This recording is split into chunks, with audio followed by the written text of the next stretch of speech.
కొరకు దయచేసి మరి ప్రార్థన చేస్తారు. అందరూ తలలో వచ్చి ప్రార్థనలో ఏకీభవించండి. కనుమూసుకోండి. జీవం కలిగిన మా దేవా, మీ పాదములకు స్తోత్రం. ఇప్పుడు మీ బిడ్డలు మీ వాక్యాన్ని వినడానికి సిద్ధపడుతున్నారు. మేము ఈరోజు మీ వాక్య భాగంలో నుంచి అనేక విషయాలు నేర్చుకుంటూ కృప చూపండి దేవా.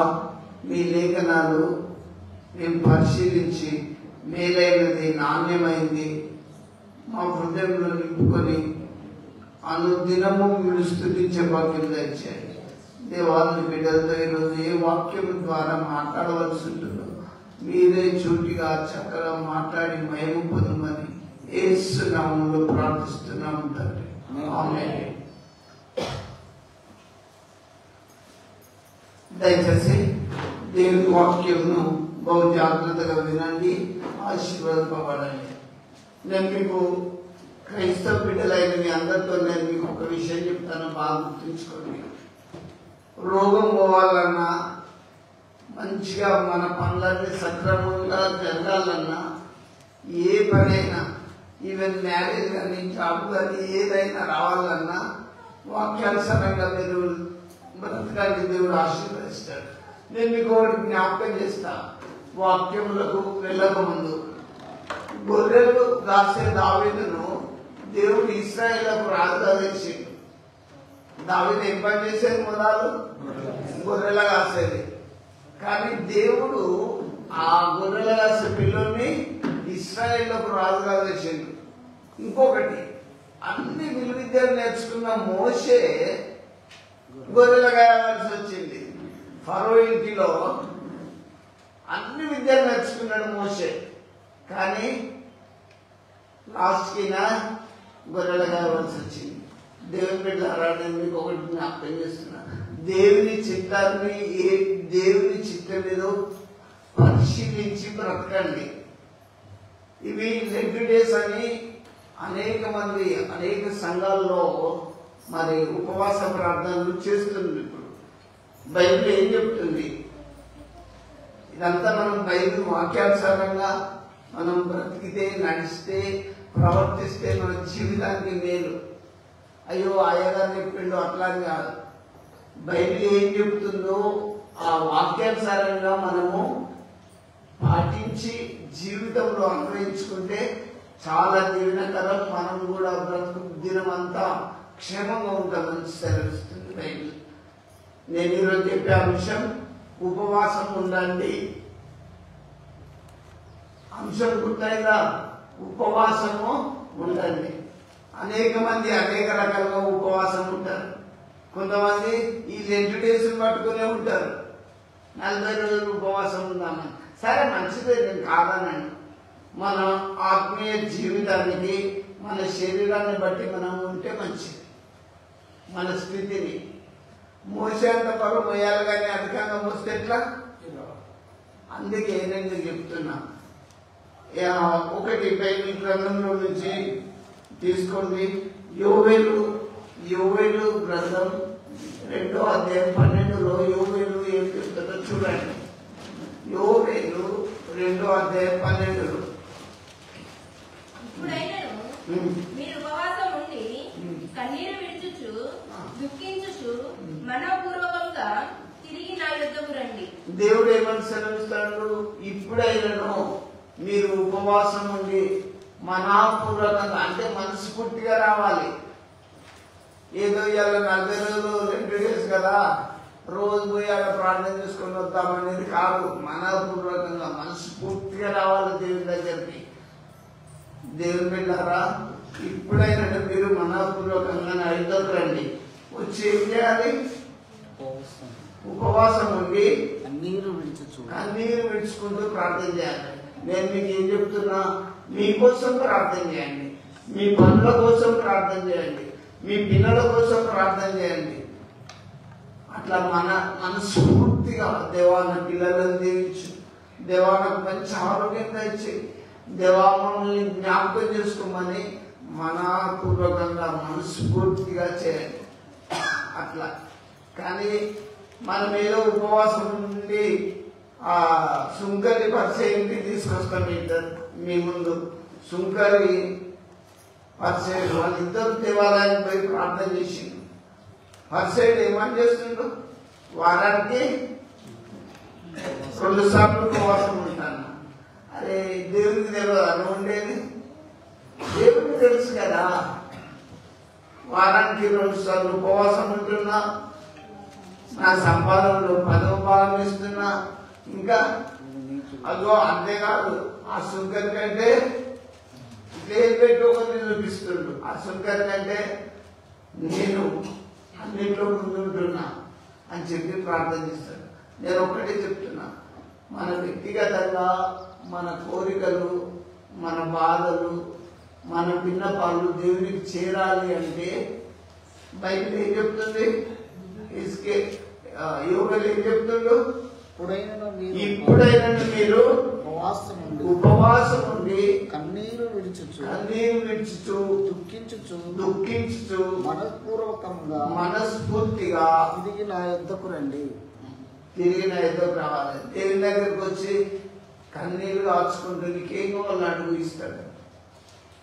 దుఃఖించుకుంటూ ప్రార్థన చేయి. నన్ను ఒకటి దుఃఖపడకుండా ప్రార్థన చేసిన వ్యక్తిని నీ యొద్దకు తీసుకొస్తా అన్న. 1 సమూయేలు గ్రంథంలో తీసుకోండి. 1 సమూయేలు గ్రంథం 1వ అధ్యాయం 7-8 వచనాలు చదవండి.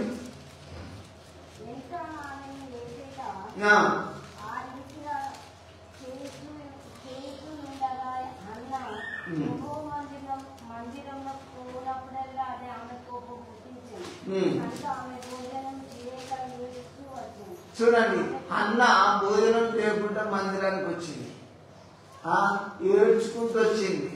ఇప్పుడు బైబిల్ ఏం చెప్తుంది? ఏమైనా ఏం చెప్తుందో? మీరు దుఃఖించుకుంటూ కన్నీళ్ళు రాచుకుంటూ మనస్ఫూర్తిగా ప్రార్థన చేయమని చెప్తుంది. నేను మీకు ఒకటే చెప్తాను, రోగం పోవాలన్నా ప్రార్థన చేయి. మీ పిల్లలు మంచిగా ప్రయోగం కావాలంటే యోగులాగా అనుమతిని లేచి మీ బిడ్డల కొరకు, మీ పిల్లల కొరకు ప్రార్థన చేయాలి.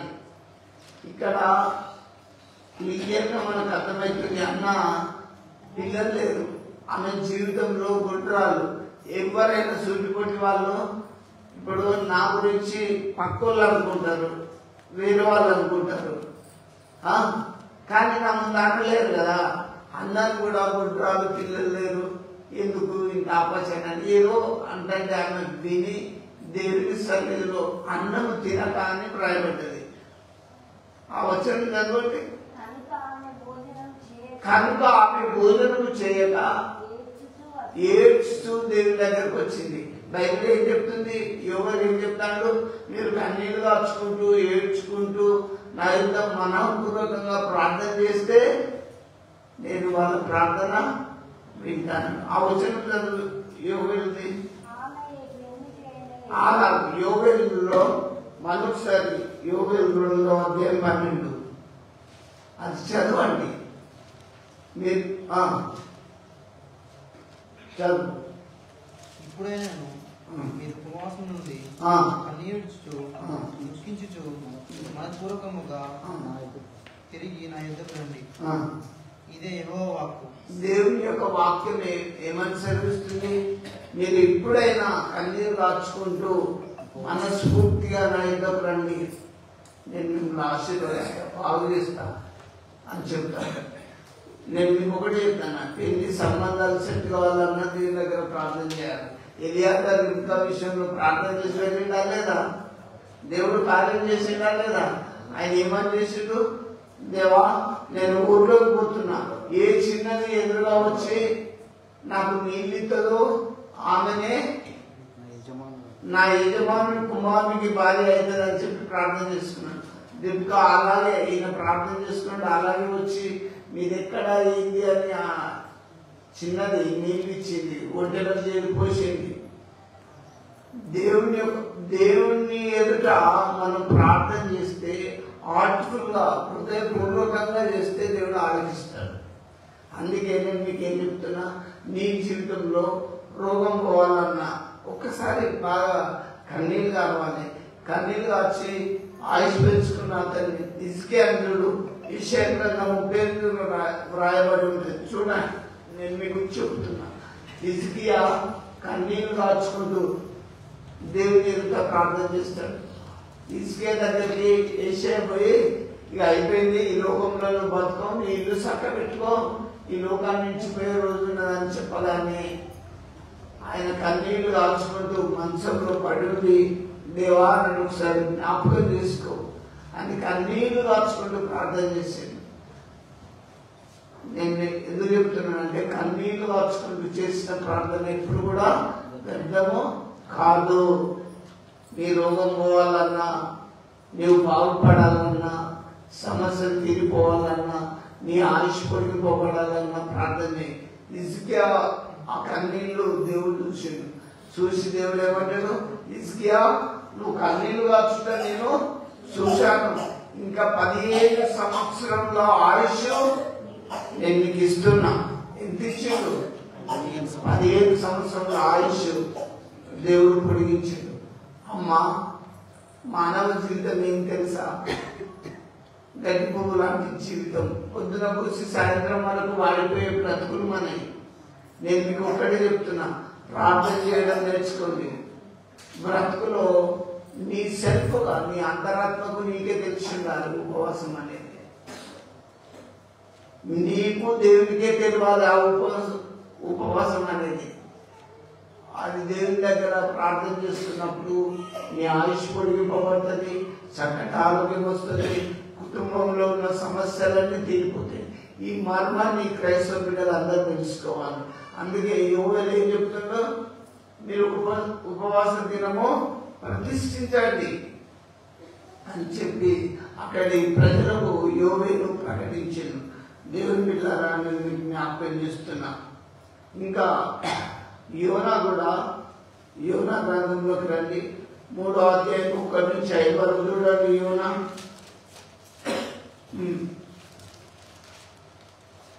యోనా గ్రంథం 3వ అధ్యాయం 1 నుంచి 5 వచనాలు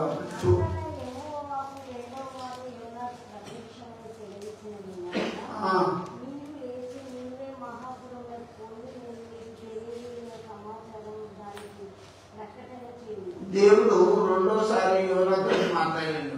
అసలు ఈ రోజులలో పాస్టర్లని పిలువబడే వాళ్ళతోటి, ప్రవక్తలను పిలువబడే వాళ్ళతోటి దేవుని స్వరం ముఖాముఖి వింటారా లేదా?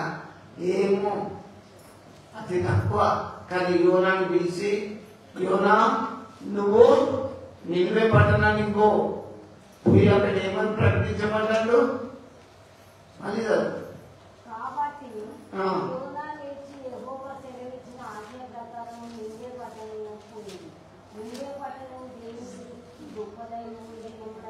ఆ నిన్వే పట్టణం చాలా గొప్పది. 3 రోజులు నడకతో నడిచిన దాని అంతు మనకు దొరకదు. అంత పెద్ద పట్టణానికి పోయి నిన్వే పట్టణంలో ఉన్న ప్రజలకు దేవుని సువార్త అందించమని దేవుడు యోనాతో చెప్పినప్పుడు, ఈ పట్టణంలో పాపం ఎక్కువ ఉన్నది, నువ్వు వెళ్ళి చెప్పు యోనా అన్నప్పుడు యోనా వెళ్ళాడు.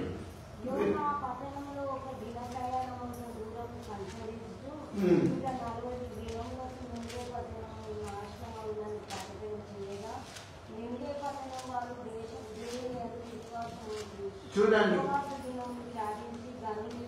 అక్కడ నిన్వే పట్టణస్తులు ఏం చేసిండ్రు? ఉపవాస దినం చాటించిండ్రు.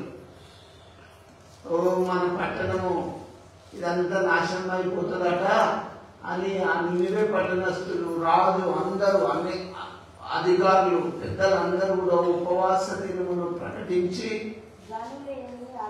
గనులేమి అల్పులేమి అందరూ గోనె పట్ట కట్టుకొని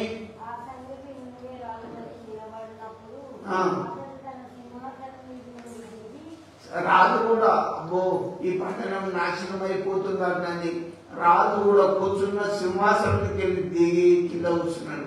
అక్కడ పశువులకు కూడా గడ్డి లేదు. ఉపవాస దినమును పాటించేందు నిన్వే పట్టణస్తులు. దేవుడు అట్టి పట్టణమును జ్ఞాపకం చేసుకొని నాశనం చేయకుండా రక్షించిండు. నేను మీకు ఒకటి చెప్తున్నా, నీ జీవితంలో రోగం ఎక్కువైనా భయపడదు. ఎందుకంటే నిన్ను డాక్టర్ కాదు క్రియేట్ చేసింది, దేవుడు సృష్టించి లోకంలో పంపిండు. ఫస్ట్ దేవుని తెలుసుకొని ఉపవాసం ఉండి ప్రార్థన చేయి. నీకు ఏం కావాలో దేవుడు ఇస్తాడు. నేను వాక్యాన్ని చూస్తుంటే ఒక ధైర్యం కలుగుతున్నది. సాయంత్రం కావాలి సరిపెట్టామని పెద్ద పెద్ద దుప్పట్లు కప్పుకొని మనం అనుకుంటాం. చిన్న పిల్లకు ఇసిరి ముసురు పెడుతుంటే చల్లది కాలుస్తుంటే అవి ఏం కప్పుకుంటాయి? వాటికంటే మీరు శ్రేష్ఠులు కాదా అని వాక్యం సెలవిస్తుంది. మనం ఇంట్లో రైస్ పట్టించుకొని నెట్టేసుకుంటాం బియ్యం, అయినా మనకు కలవరమే. అవునా? ఆ పిల్లలు ఎక్కడ తెచ్చుకుంటాయి? అవి వాటిని నెట్టేసుకోగలుగుతాయా? వాటిని పోషించే దేవుడు మీరు పోషించడా? వాటికంటే మీరు శ్రేష్ఠులు కాదా? అయినా నేను వాక్యాన్ని కూడా చెప్తున్నా.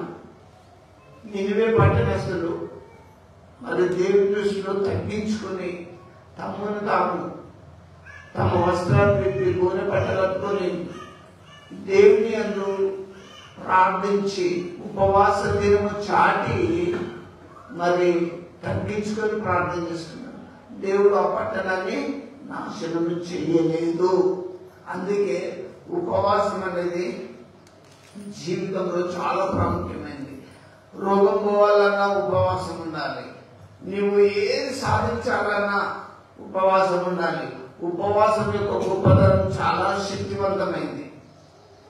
కన్నీరు కాల్చుకుంటూ చేసిన ప్రార్థన ఎప్పుడు వ్యర్థం కాదు. కానీ దావీదు ఒక తప్పు చేసి ఒక పిల్లోడు చనిపోతే 2 సమయాల గ్రంథంలో 12:15 ఉంటుంది. ఆ పిల్లోడి కొరకు ఉపవాసం ఉండి అన్నం తినకుండా బతకాలని చేసిండు. కానీ దేవుడు మొత్తిపడేసిండు. నువ్వు తప్పు చేసి నీ తప్పును సరిదిద్దుకోవాలి. నేను ఒక తప్పు చేసి ఇదే రైట్ అనుకోని అదే తప్పును గురించి దేవుడా దీన్ని దీవించంటే దీవిస్తాడా? దీవించాడు. నేను తప్పు చేసేది నాకు తెలవాలి. ముందు ఇది తప్పని తెలుసుకోవాలి. ఇక్కడ చూడండి 1 సమయాల గ్రంథం 7వ అధ్యాయం 6వ వచనం చూడండి. 1 సమయాల గ్రంథం 7వ అధ్యాయం 6వ వచనం. ఆ వెనుకట అనేక దైవజనులు బిడ్డలు విశ్వాసులు ఉపవాసం నుండి ఎన్నో సాధించేళ్ళు. వారు విశ్వాలో కూడుకొని నీళ్లు చేరి యెహోవా సన్నిధిని కుమ్మరించి ఆ దినం ఉపవాసం ఉండి యెహోవా దృష్టికి మేము పాపాత్ములమని ఒప్పుకొనిరి. చూడండి, ఉపవాసం ఉంటే దేవుని ఎదుట మనం ఒప్పుకోవాలి. మనము చూపుల ద్వారా, చేతుల ద్వారా, తలంపుల ద్వారా ఎన్నో పొరపాట్లు చేస్తుంటాం. చేయమా? అందుకే యేసు ప్రభువు వంగి నేల మీద రాస్తుండో మీలో పాపం లేని వాడు ఎవడో మొదటి రాయాల మీద వేయమంటే ఎవడని చేసిండా? దావీదు ఏమన్నాడు? పాపంలోనే నా తల్లి నన్ను గర్భము ధరించింది. మనలో మనం పాపం లేదని చెప్పుకుంటే మనం అబద్ధికులం అయిపోతాం. అందుకే ఇక్కడ ఇశ్రాయేలు ఏం చేసిందంటే ఉపవాసం నుండి పాపులమని ఒప్పుకున్నారు. ఉపవాస ప్రార్థనలో ఈ వర్డ్ మనకు తప్పకుండా రావాలి. ఎప్పుడు ప్రార్థన చేసినా దేవా పాపినైన నన్ను కరుణించుము, క్షమించుము. ఆ సుందర్ ఏమని చేస్తాడు? ఆ దేవాలయం వైపు పోయి ఆకాశం వైపు చూసుటకు కన్నులెత్తుటకైన ధైర్యం చాలక రొమ్ము కొట్టుకుంటూ దేవా పాపినైన నన్ను కరుణించుము అని ప్రార్థన చేశాడు. నేను మీకు ఒకటి చెప్తున్నా, క్రైస్తవ బిడ్డలారా, మనం పరిశుద్ధులమని మనము అతిగా సంతోషపడద్దు. మనలో ప్రతి ఒక్కరిలో పాపం ఉన్నది. నువ్వు బిషప్ వేగా, పాస్టర్ వేగా, ఎవరివనగా పాపులమని ఫస్ట్ మనం ఒప్పుకోవాలి. దేవుని ఎదుట తగ్గించుకోవాలి. దేవుని సన్నిధిలో దీనంగా మొదలుపెడితే దేవుడు ఖచ్చితంగా ప్రార్థన వింటాడు. అందుకే ఉపవాసం ఉన్నప్పుడు మనం పాపులమని ఒప్పుకోవాలి. ఉపవాసం నుండి దీనంగా కన్నీళ్లు ఆర్చుకుంటూ ప్రార్థన చేయాలి. రేయి మొదలుదామన్నా లేచి మొదలుపెట్టు. నువ్వు 40 రోజులు ఉండాలని నీకేం డెడ్ లైన్ లేదు. బైబిల్లో ఇట్లా గీత గీసి లేదు. ఉన్నదా? నువ్వు ఎప్పుడైనా ఉండు. ఆ 20 days అప్పుడే ఉండాలని కాదు. రేపు ఒక పని పూనుకుంటున్నావు అనుకో, రేపు ఒక మ్యారేజ్ పెట్టుకోవాలనుకుంటున్నావు అనుకో, దేవా నీ చిత్తం మీద ఆ మ్యారేజ్ సక్సెస్ చేయి. లేదా ఉద్యోగం దయచేయి అని మీరు ప్రార్థన చేసుకొని ఉపవాసం ఉండి దేవుని ఎదుట కన్నీరు రాస్తే ఖచ్చితంగా రిజల్ట్ ఎందుకు వస్తుంది. అది అద్భుతంగా జరిగిపోతుంది. నేను నా జీవితంలో అనుభవించిన, చూసిన, ప్రభుతో మాట్లాడిన, పొందుకున్నా, చెప్తున్నా. అది ఆశ్చర్యమే కాదు. నేను చెప్పిన నా జీవితంలో దేవుడు చేసిన చాలా మిరాకిల్స్ ఉంటాయి. దేవుని బిడ్డారా, మీరు కూడా కన్నారంగా చూస్తున్నారు. కానీ ఈ లెంట్ డేస్ ఉపవాసంలో ఎవరి పిల్లలు లేకుండా అన్నలాగా ప్రార్థన చేయి. అన్న లాస్ట్కి ఏమంటారు తెలుసా? 1 సమయాల గ్రంథంలో అన్న ఒక మాట అంటే 26-27 వచ్చిన చూడండి. అన్న ఏమంటారు చూడు. నా ఏలినవాడా ప్రాణంతోడు నీ యొద్ద నిలిచి యెహోవాను ప్రార్థన చేసిన స్త్రీని నేనే. ఈ బిడ్డను దయచేయమని యెహోవాతో నేను చేసిన మనవిని ఆయన నాకు అనుగ్రహించాడు. చూడండి, నా ఏలినవాడా, నేను అప్పుడు ఆ గుళ్ళోకి వచ్చి ప్రార్థన చేసుకున్నా. అన్న భర్త ఎల్కాన్ ఏమంటాడు? ఏందమ్మా లేస్తీను 10 మంది కొడుకుల కంటే నీకు ఎక్కువైన వాడిని కాదంటే కూడా ఆమె తినండి. ఆమె దేవుని దగ్గర తన హృదయం అంతా కుమరించుకుంటా, తన బాధ, తన కన్నీళ్ళు ఏడ్చుకుంటూ ప్రార్థన చేసింది. అప్పుడు ప్రార్థన చేసినప్పుడు ఏం చేసింది తెలుసా? దేవా, నాకు ఒక మగ పిల్లగాన్ని దయచేయి. ఒకవేళ నువ్వు ఇస్తే నీ సేవలో నేను ఇస్తానని మొక్కుకున్నది. దేవుడు ఆమె ప్రార్థన అంగీకరించాడు. ఆమె ఉపవాసాన్ని చూసిండు, ఆమె కన్నీళ్లు చూసిండు.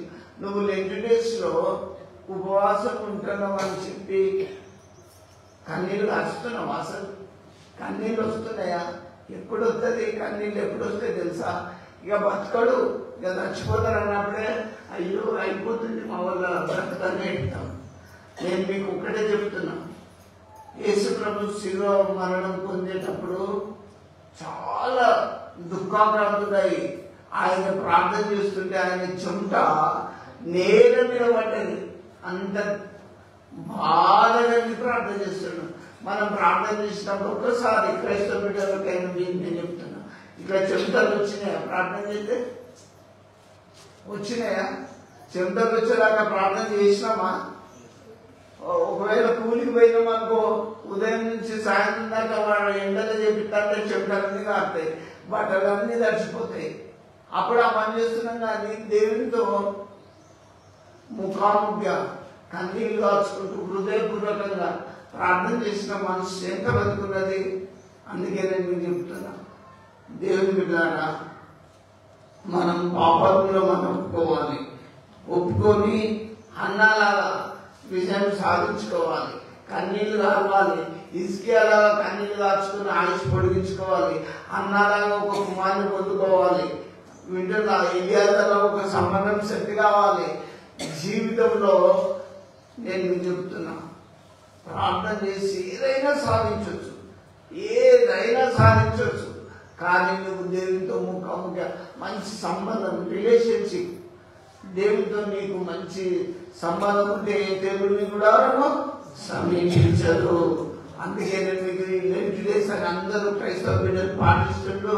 కానీ ఉపవాసం చేసేటప్పుడు దేవునితో మీరు చక్కగా కన్నీళ్ళు దాచుకుంటూ అనుదినం పర్సనల్ గా ప్రార్థన చేయి. నేనేం చెప్పినా, గొర్రెల కాసే దావీదు ఇశ్రాయేలు పైన రాజైండు. అదే విద్యను నేర్చిన మోషే గొర్రెల రావాల్సి వచ్చింది. దేవుడు నిన్ను పట్టుకుంటే, దేవుడు నీ ప్రార్థన వింటే నీ జీవితం మారిపోతుంది. అందరు అనుకోవచ్చు లోకం కదా, అయిపోయింది, ఇక చచ్చిపోతారు, ఇక అయిపోయింది, ఇంకేం ఉద్యోగం వస్తుంది. నేను మీకు ఒకటి జ్ఞాపకం చేస్తా. అబ్రాహం గురించి చూసుకో. అబ్రాహం పొందేది ఇక సంతానం అవుతుందా?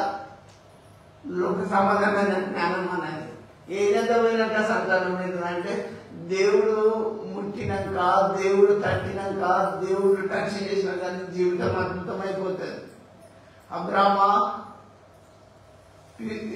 పిడికలు ఇసుక తీసుకో, లెక్క పెడతావా? నువ్వు ఏది ఎంత చదువుతున్నా లెక్క పెట్టలేం కదా పిడికలు ఇసుకను. నీ సంతానం ఇట్లుంటుందంటే, అయ్యా నేను కాలం కలిసిన వృద్ధుల్ని, నా భార్య కూడా ముసలానే ఇదంతా ఎట్లయితుంది అని చెప్తాడు. నేను నీ ప్రార్థన విన్నా, నీ సంతానాన్ని నేను ఆశీర్వదిస్తున్నా అని చెప్పాడు. దేవుని బిడ్డలారా, నిరాశ నిస్పృహలు మన జీవితంలో ఏమున్నా నేను తెలుసుకున్న సత్యాన్ని మీకు చెప్తున్నా, భయం లేదు. యెహోవాకు అసాధ్యమైంది ఏమి లేదు. నువ్వు ఒక్కటి ప్రార్థన చేయి. ఎట్లా? ఉపవాసంగా. యోగేలు చెప్తాడు కదా, ఉపవాసం ఉండి ప్రార్థన చేయి. నీ జీవితంలో నీకు ఏది కావాలో అడుగు. యోహాను సువార్తలో కూడా మంచి టేస్ట్ అయిన బలమైన వాగ్దానాలు ఉన్నాయి. మీకు ఏది ఇష్టమో నన్ను అడుగు, నేను మీకు ఇస్తా అన్నాడు. అరే మీకు మన తండ్రి కూడా చెప్పాడు, బిడ్డ నీకు ఏం కావాలో కోరుకో అంటాడా? కానీ దేవుడు ఇచ్చిండు, మీకు ఏది ఇష్టమో నన్ను అడుగుని నేను మీకు ఇస్తాను. దేవుడు ప్రామిస్ చేసిండు. అంత మంచి వాగ్దానాలు మీరు పొందుకోవాలి. అవి పొందుకొని లోకంలో క్రైస్తవ బిడ్డలుగా, దేవుని బిడ్డలుగా మీరు దీవింపబడాలి. అంటే అనేకులకు మీ సాక్ష్యం దీవనకరంగా ఉండాలి, మాదిరికరంగా ఉండాలి, దేవునికి మహిమ తెచ్చే బిడ్డలుగా మీరు బ్రతకాలి. అంతేగాని లెండి డేస్ ఉపవాసం అని రోజు గుళ్ళలా పోయి ప్రార్థన చేసుకొని వచ్చి గుళ్ళు పోయి తీసుకుంటే పోదు. నీ ఎన్నికలు దేవునికి అవసరమా? ఏంటి? మనం చాలా మంది అది పొరపాటు ఏదో కానీ తెలియక చెప్పక సరైన గైడెన్స్ ఇయ్యక అట్లా చేస్తున్నారు. దేవునికి ఎన్నికలు అవసరం లేదు కదా. నీ హృదయం కావాలి. నీ కుమారుడా నీ హృదయం నాకు ఇమ్ము, పశ్చాత్తాపడి ప్రార్థన చేయి అని దేవుడు చెప్పాడు. కానీ ఎజ్రా కూడా ఉపవాసం ఉన్నాడు. ఎజ్రా ఈ దైవజనుడు తన ప్రజలకు బాగా ప్రార్థన చేశాడు. చూడండి 8వ అధ్యాయం 27వ వచనంలో ఎజ్రా కూడా ఉపవాసం ఉండి ప్రార్థన చేస్తాడు. బైబిల్ చదివితే కదా.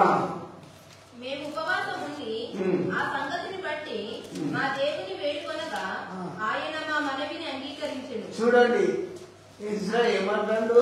నేను ఉపవాసం ఉండి నా దేవుని వేడుకొనగా దేవుడు నా మనవి అంగీకరించాడు. అమ్మా నేను మీకు ఏం చెప్తున్నా, ఎంత ఇక డాక్టర్లు బ్రతకదాన్ని కూడా మీరు నేర్చుకోవాల్సింది ఏంటంటే వాక్యాన్ని పట్టుకోవాలి. ఆ వాక్యాన్ని పట్టుకొని బాగా ప్రార్థన చేస్తుండాలి. ప్రార్థన చేసినప్పుడు దేవుడు ఆ మాటలు ఆ ప్రార్థన అంగీకరిస్తే మన ఆయుష్ పొడిగింపబడుతుంది, మన రోగం పోతుంది, మనం అనుకున్న పనులు సఫలమైపోతాయి. ఎజ్రా ఏమన్నాడు? మరొకసారి చదవమ్మా. మేము ఉపవాసం ఉండి ఆ సంగతిని బట్టి మా దేవుని వేడుకొనగా మన దేవుని వేడుకొనగా ఆయన మా మనవిని అంగీకరించాడు. ఆయన మన మనవి అంగీకరించను. దేవుడు ఉపవాసం ఉండి చేసిన ప్రార్థన ఎప్పుడు త్రోసివేయడు. కానీ ఉపవాసం ఉన్నట్టుండి నటన చేయదు. ఎవరు చేసిండ్రు? సుంకరు చేసిండు, పర్సేలు చేసిస్తారు. అవునా? వారానికి 2 సార్లు నేను ఉపవాసం ఉంటాను. ఉపవాసం ఉండి జవలు పెట్టుకోమన్నాడా? ఏంది? గొడవలు పెట్టుకోమన్నాడా? తిట్టుమన్నాడా?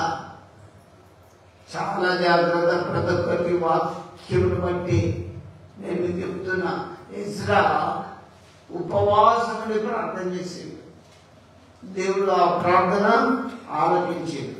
కాబట్టి దేవుని బిడ్డలారా, ఇంకోటి కూడా నేను మీకు జ్ఞాపకం చేస్తా. దానియేలు గ్రంథంలో చూడండి 6వ అధ్యాయం 18లో దానియేలు ఏం చెప్తాడు? దానియేలు గ్రంథం 6వ అధ్యాయం 18 చూడండి. ఉపవాసం ఉంటే ఎంత అద్భుతంగా జరుగుతుంది. అంతటా రాజు తన నగరుకు వెళ్ళి ఆ రాత్రి అంతా ఉపవాసం ఉండి. చూడండి, ఇక్కడ ఉపవాసం ఉన్నది ఎవరు? రాజు. దేవుని గురించి భయం భక్తి ఉండాలి.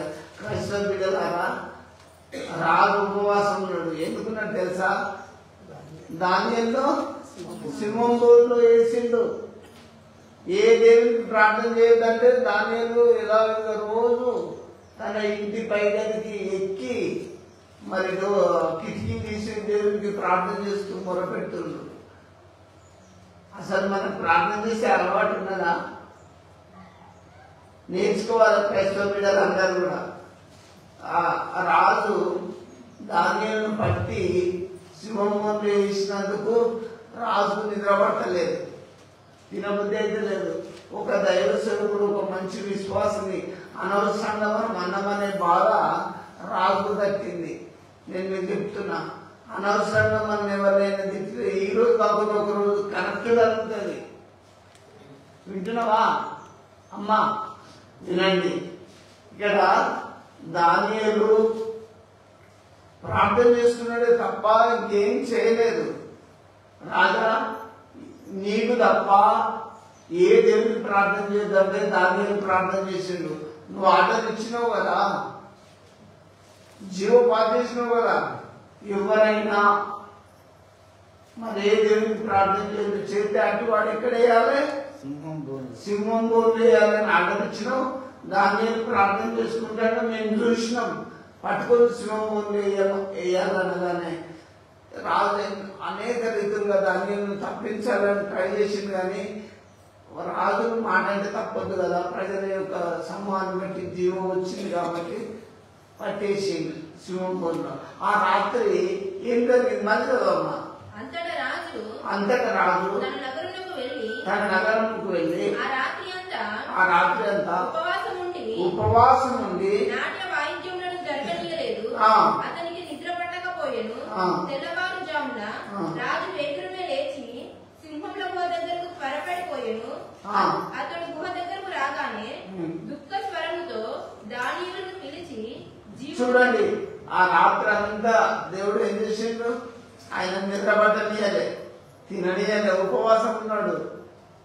ఆయనకు రాత్రి అంతా నిద్ర లేదు. నగరంలో మంచి వాయిద్యాలు, సంగీతాలు గ్రాండ్గా రాదు కదా, రోజు మంచిగా జరిగేది. ఆ వాయిద్యాలు కూడా వాయించలేదు, ఆపేయండి అని చెప్పిండు. మనశ్శాంతి లేదు. నేను మీకు ఒకటి చెప్తున్నా, అనవసరంగా క్రైస్తవ బిడ్డలను ఎవరు అన్నా కూడా ఇబ్బంది అవుతుంది. వింటుందా? దేవుని బిడ్డరా, చిన్నప్పుడే యేసుప్రభుని చంపాలని చూసిన ఏ రోజు రాజు వచ్చిండు. దేవుని బిడ్డలను ఎక్కడైతే బైబిల్ లేకుండా చేయాలన్నారో ఇప్పుడు దేశంలో బైబిల్ అయినాయి, దేశంలో చర్చిలు అయినాయి. నేను మీకు ఒకటి చెప్తున్నా, యేసు ప్రభు అక్కడ కూడా ఈ లోకానికి అతి సమీపంగా ఉంటుంది. మీరు కళ్ళు తెరిచి ప్రభు రాజ్యానికి వారసులు కావాలి. ఈ తినుడు తాగుడు సంపాదించుకుని ఇది అంటుంటది ఇక యుగాంతానికి కూడా సిద్ధంగా అయిపోతుందని లైవ్లలో అక్కడిక్కడ చెప్తుండ్రు. నేను మీకు ఏం చెప్తున్నానంటే మీరు సిద్ధంగా ఉండాలి. ప్రభు పిలుపు ఎప్పుడు వస్తుందో వస్తే విడిచిపెట్టుకోవాలి. అయ్యో నా ఇంట్లో డబ్బులు ఉన్నాయి, నా బట్టలు ఉన్నాయి, తీసుకుపోతానని రావడానికి వీలేదు. సిద్ధంగా ఉండాలి. ఈ రాజు దానియేలు విషయంలో నిద్ర పట్టలేదు, ఏం లేదు. ఉదయం తెల్లవారగానే ఎక్కడికి వెళ్ళిపోయాడు? సింహం గుహ దగ్గరికి వెళ్ళిపోయాడు. పోయి ఏమని పిలుస్తుండు? జీవము గల దేవుని కుమారుడైన దానియేలు అని పిలిచిండు. నీలో ఉన్న దేవుని యొక్క జీవం ఇతరులు తెలుసుకోవాలి. వింటున్నా? రాజు తెలుసుకున్నాడు. మనం ఆరాధించే దేవుడు మామూలు కాదు. వింటున్నా? జీవం కలిగిన దేవుని దగ్గర పోయి, అయ్యా నన్ను బాగు చేయి, అయ్యా నన్ను స్వస్థపరచు, అయ్యా నా కోరిక తీర్చు అని ప్రార్థన చేయాలి. దేవుడు జీవం కలిగిన వాడు. దేవుడు ఇలా ముంచితే బాగైపోతాం. నేను రాలేదని సాక్షులు కారా మీరంతా? దేవుడు వెళ్ళారని నేను చెప్తున్నా. ఎందుకు చెప్తున్నానంటే మనము ఆరాధించి ప్రార్థించి ఉపవాసం ఉన్నప్పుడు జీవము గల దేవుడు చూస్తాడు. ఆ దేవుడు బాగు చేస్తాడు. ఇప్పుడు ఆ బైబిల్ చదివే ఆ చెల్లె బిడ్డను డాక్టర్లు బ్రతకరని చెప్పి, అవునా? ఇట్లంటే అవును, బ్రతకరు. వెంటిలేటర్ మీద, వెంటిలేటర్ అంటే అయిపోయింది, లాస్ట్ స్టేజే. అవునా కన్నా వెంటిలేటర్ మీద ఉన్నప్పుడు వాళ్ళు అక్కడి ఫోన్ చేసి ఎందుకు చెప్తున్నానంటే మనము జీవం కలిగిన దేవుడి బిడ్డలను గుర్తు చేయడానికి చెప్తున్నాం. డాక్టర్లు బ్రతకరు, మేము చేసేంత చేసినాం, ఇక అయిపోయింది, ఇష్టం మీ దేవుడికి ఏదైనా ప్రార్థన చేసుకోమని చెప్పిండు. ఆ అమ్మాయి ఏడ్చుకుంటూ అంకులు అయిపోయింది, నువ్వేం చెప్తావంటే ఏం లేదు, కొంచెం తేనె పోసి నీళ్ళైతే పోయి అని చెప్పిన. అంతేనా? చెప్పిన. అట్లనే చేసింది. ఆ వెంటిలేటర్ అంటేనే చివరి స్టేజ్ బతుకులో. బతికితే బతకొచ్చు, పోతే పోవచ్చు కదా. చాలా కాస్ట్లీ అన్నట్టు వెంటిలేటర్ గురించి పోయిందంటే ఇప్పుడు ఆ పాప చాలా యాక్టివ్గా ఎదుగుతుంది, దొరుకుతుంది. ఎందుకు చెప్తున్నానంటే నాలో ఉన్నది కాదు, మీ ప్రార్థన జీవం కలిగిన దేవుడు విన్నాడు. రాజు కూడా నిద్ర పట్టలే, రాజుకు నిద్ర పట్టలే. అక్కడికి పోయిండు, అక్కడికి పోతే దానియేలు జీవం గల దేవుడి సేవకుడు అయిన దానియేలు అంటే దానియేలు ఏమంటాడు? చిరంజీవి చదవండి. జీవం గల దేవుని సేవకుడమైన దానియేలు, నిత్యము నీవు సేవించుచున్న నీ దేవుడు నిన్ను రక్షింపగలిగేనా అని అతన్ని అడిగాను. అందుకు దానియేలు, చూడండి, దానియేలు దగ్గర గోడ దగ్గర పోయిండు. నువ్వు నిత్యం సేవిస్తున్నావు, ప్రార్థిస్తున్నావు, నీ దేవుని రక్షించగలిగేనా అంటే ఏమంటాడు? అందుకు దానియేలు, రాజు చిరకాలం జీవించును గాక, నేను నా దేవుని దృష్టికి నిర్దోషినిగా కనబడితిని గనుక ఆయన తన దూతను పంపించి సింహములు నాకు ఏ హాని చేయకుండా వాటి నోళ్లు మూయించెను. ఇక్కడ మనం అందరం నేర్చుకోవాలి. దావీదు ఏమంటాడు? నేను నా దేవుని దృష్టికి నిర్దోషిగా కనబడ్డా. మనం తప్పు చేయొద్దు. తప్పు చేస్తున్నాం కాబట్టి, క్రియల్లో, మాటల్లో, చూపుల్లో తప్పిపోతున్నాం కాబట్టి ఫస్ట్ దేవుని దగ్గర పాపలను ఒప్పుకోవాలని చెప్పిన. ఇశ్రాయేలు కూడా మరి సమయం గ్రంథంలోనే ఇప్పుడు ఒప్పుకున్నారు. కాబట్టి దేవా పాపినైన నన్ను కరుణించమని సుంకరు కూడా ఒప్పుకున్నాడు. ఎప్పుడైనా మనం ప్రార్థన చేసినప్పుడు దేవా పాపినని ఒప్పుకున్నప్పుడు దేవుడు మన ఎలా కనికరం చూపుతాడు. ఇప్పుడు డిమాండ్ అడిగితే ఎవరు ఏం కమలా నాకు ఇది ఇస్తావా, ఏం సార్ నాకు ఇది ఇస్తావా, ఎవరిస్తాడు ఆ పై అధికారి? సార్ ప్లీజ్ అని మన మాట, మన వైఖరి రిక్వెస్ట్ అడిగినప్పుడు పై అధికారులు మన మీద జాగ్రత్తలు పెడతారు. డిమాండ్గా మాట్లాడితే కాదు. నేను మీకు ఏం చెబుతున్నానంటే దేవుడు వినయం గల వారి యొక్క దేవుడు నివసిస్తాడు. దేవుడు ఎవరి దగ్గర ఉంటాడు? వినయంగా ఉండేటోళ్ళ దగ్గర ఉంటాడు. నేను మీ అందరికంటే నేనే భక్తున్నాను, నేను విరగినాను ఉంటాడా? లేదు. దేవుని బిడ్డారా, మనం అందరము దేవుని దృష్టిలో పాపులనే. వింటున్నా, యేసుప్రభు చెప్పాడు, మీలో పాపం లేని వాడు ఎవడో మొదటి రాయి ఏమో చేసి కనబడన్నా. ఆమెని యేసుప్రభు ఉన్నాడు, అమ్మా నేను కూడా నీకు శిక్ష విధింప, వెళ్ళిక పాపము చేయదని చెప్పి అమ్మ అని పిలిచింది ఒక పాపిని. నేను మీకు ఒకటి జ్ఞాపకం చేస్తున్నా, తెలుసో తెలియకో ఎన్నో రకాలుగా జారిపోతుంటాం లోకంలో. మనం దేవుని వాక్యం తెలిసినాక ఉపవాసం ఉండి దీనంగా ప్రార్థన చేసుకున్నప్పుడు దేవుడు నీ ఆయుష్ పొడిగిస్తాడు, నీ కుటుంబాన్ని దీవిస్తాడు. దేవుడు అన్ని విషయాల్లో ఆశీర్వదిస్తాడు. ఉపవాసం చేసిన ప్రార్థన ఎప్పుడు కూడా వ్యర్థం కాదు. మేము మీకు షార్ట్ చెప్తున్నా, యేసు ప్రభు కూడా ఈ లోకంలో 40 రోజులు ఉపవాసం ఉన్నాడా లేదా? మత్తయి సువార్తలో మీరు 40 రోజులు ఉండాల్సిన శక్తి మీకు ఉంటే ఉండొచ్చు, లేకుంటే లేదు. కానీ దేవుని బిడ్డారా, దేవుని విషయంలో ఉపవాస దినము ప్రతిష్ఠించి జనాలకు తెలియజేయమని యోవేలు భక్తుడు మనకు సెలవిస్తుంది. సంగమా, నీ ఏ కోరిక కావాలన్నా ఒక్క పూట, ఒక్క రోజు, వారం రోజులు, దానియేలు 21 రోజు ఫాస్టింగ్ ఉన్నాడు. చాలా మంది మీకు అవన్నీ చెప్తలేను. నీకు ఎన్ని రోజులు, నీ మనసు ఎన్ని రోజులు ఉండకపోతే అన్ని రోజులు ఉపవాసం నుంచి నీ కోసం, నీ పిల్లల కోసం, మీ బంధువుల కోసం, మీకు చక్కటి ఆరోగ్యం కోసం, భార్య భర్తల కోసం ప్రార్థన చేసుకోండి. అట్లా చేసుకున్న ప్రార్థన ఎప్పుడు కూడా వ్యర్థం కాదు. కాబట్టి దేవుని బిడ్డలారా, యోవేలు చెప్పినటువంటి వాక్యాన్ని మీకు జ్ఞాపకం చేస్తున్నా. ఉపవాస దినము ప్రతిష్ఠించండి. కానీ లెగ్ డేసే వస్తుంది. ఈ లెగ్ డేస్ ఈ శ్రమల కాలంలో 40 రోజులు ఉంటాం అనుకునేది అయితే కరెక్ట్ కాదని వాక్యానుసారంగా నేను తెలియజేస్తున్నా. ఉంటే మంచిదే, కానీ ఈ యొక్క శ్రమల కాలంలో ప్రార్థన చేసి మీరు విజయం సాధించాలి. అన్న ఉపవాసం ఉండి తినక దేవుని దగ్గర పోయి ప్రార్థన చేసుకున్న స్త్రీని నేనే. దేవుడు నాకు మగ పిల్లగారు ఇచ్చిండు. పాల్మరామని తీసుకొచ్చి ఏలికి అప్పచెప్పిపోయింది. నేను మీకు చెప్తున్నా, ఉపవాసం నుండి ప్రార్థన చేస్తున్నప్పుడు దేవుడు ఖచ్చితంగా మీ జీవితాన్ని ధన్యం చేస్తాడు, మిమ్మల్ని ఆశీర్వదిస్తాడు, బాగు చేస్తాడు. ప్రతి సమస్య నుంచి దేవుడు విడుదల చేస్తాడు. కాబట్టి ప్రార్థన చేసి విజయం పొందండి. ఈ కొద్ది మాటలు దేవుడు మీ ఇంటిలో దీవించును గాక. ఆమేన్. ప్రార్థించుకుందాం. జీవన తండ్రి నీ పాదములకు స్తోత్రం.